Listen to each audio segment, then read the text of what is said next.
Hello, fellow film and science fiction fans.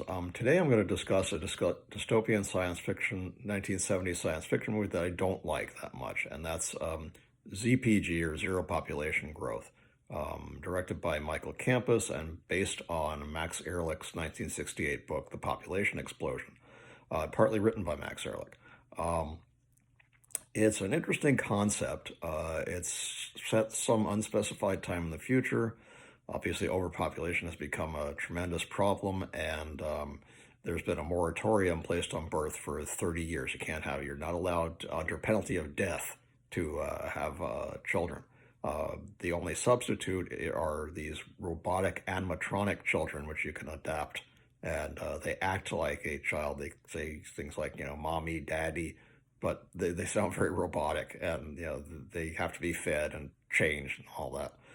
Most people, for some reason, seem to accept that.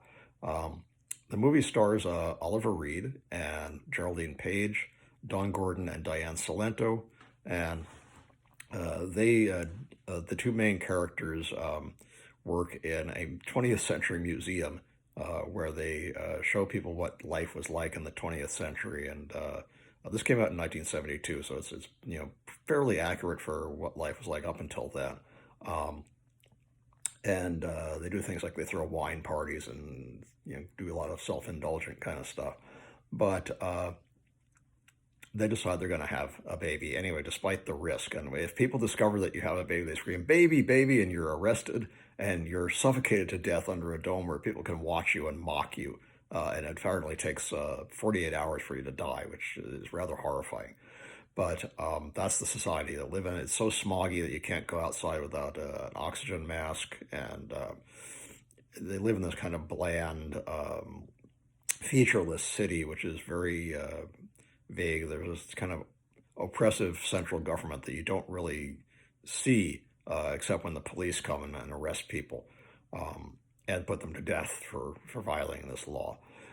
Anyway, despite the horrific penalty, Oliver Reed and Geraldine Page decide they're going to have a baby the old-fashioned way.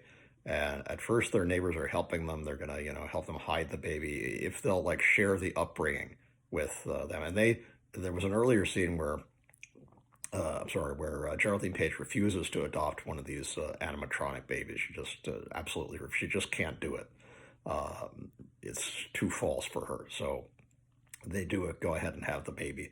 And like I said, their neighbors are helping them at first. They're going to hide it, as long as they'll let them kind of share it like it's a new car, kind of thing. And they start becoming jealous, and eventually they turn them in, and they're sentenced to death. But they figured something out. They dig underneath. Once people have a tendency, once you're put under this transparent dome to be suffocated, that they paint over it so people can't see you. And once they do that, they dig their way out. They tunnel underneath the dome, and they emerge in kind of a place by the ocean. They take a little boat out to an island, and they're going to raise their child there. But there may be a potential danger because it's a place where they buried old nuclear missiles in the 1970s.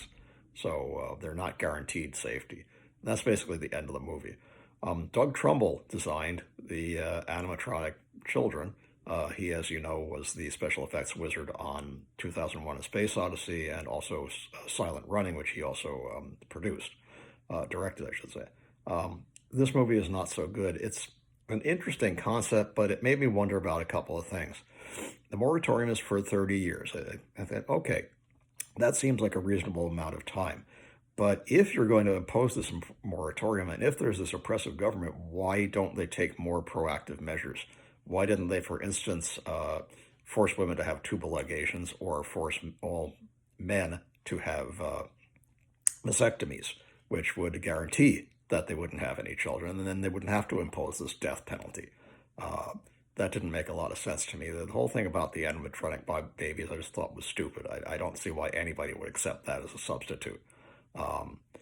The oppressive government was, fairly believable, but again, you don't really see any outside scenes. This is a very cheaply shot film. It's mostly shot, in somebody's apartment, like in London somewhere. And I did not believe that this was the future. It was very difficult for me to suspend my disbelief. in this particular movie. And for once, I actually don't recommend it.